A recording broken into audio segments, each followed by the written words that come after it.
à l'élément comparatif dans l'éternité. Il y a dans la vie chrétienne, je pense que nous sommes d'accord, un élément de perspective qui occupe une grande place dans le Nouveau Testament. Enlevons du Nouveau Testament cet élément de perspective. Et nous verrons ce qu'il en restera dans les évangiles, comme dans les épîtres. Il ne nous restera pas grand-chose si nous le retirons. Il est là, et il y est puissamment. Mais en plus de cela, il y a dans le Nouveau Testament ce que j'appelle l'élément de comparaison en relation avec l'éternité à venir. J'entends par là que les choses ne vont pas être sur un niveau de production en série dans l'au-delà. Il y aura des différences en ce qui concerne les enfants de Dieu, et de très grandes différences.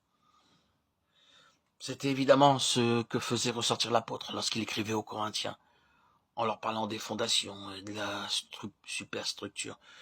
Il leur dit, la fondation est posée, que tout homme prenne garde maintenant à la manière dont il bâtit dessus.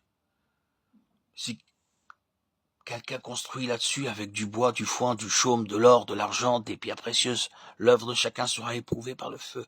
1 Corinthiens 3, 10, 13. Il donne à entendre que si elle est de bois, de foin ou de chaume, elle partira tout en fumée. Puis, il introduit cette phrase si convaincante au verset 15. Si l'œuvre de quelqu'un est consumée, il perdra sa récompense pour lui. Il sera sauvé, mais comme au travers du feu. C'est dire que l'homme serait reçu de justesse, mais tout le reste aura disparu. Et il est évident que ce n'est pas ce que Dieu voulait. Nous avons en face de cela un passage comme celui-ci. C'est ainsi, en effet, que l'entrée dans le royaume éternel de notre Seigneur et Sauveur Jésus-Christ vous sera largement accordée. De Pierre 1,11. Nous voyons que d'un côté, il est possible d'y entrer tout juste, avec notre vie seule, mais rien d'autre. Et de l'autre côté, d'avoir une entrée abondamment accordée dans le royaume éternel. Nous le voyons, il y a des différences, il y a des traits de comparaison en ce qui touche à l'avenir.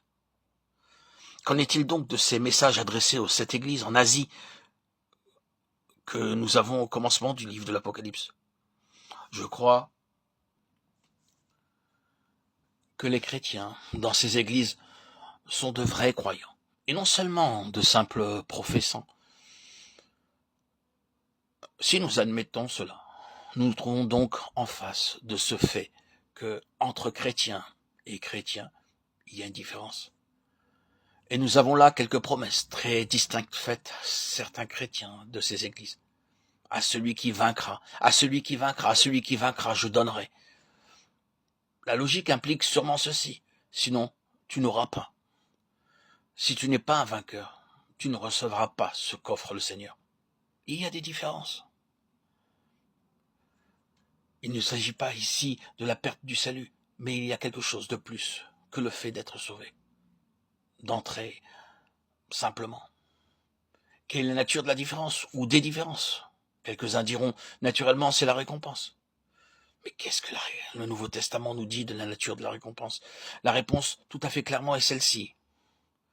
La récompense se rapporte à l'appel. Elle est une question de vocation. Elle est toujours liée à la vocation. Ses serviteurs le serviront et verront sa face. Apocalypse 22, 3, 4.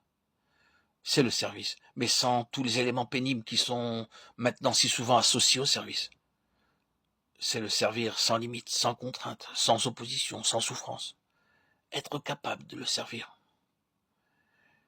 Il n'y a sûrement pas de plus grande joie que de pouvoir servir le Seigneur en plénitude, sans toute la tension, les limitations et les difficultés de l'œuvre telle qu'elle est actuellement.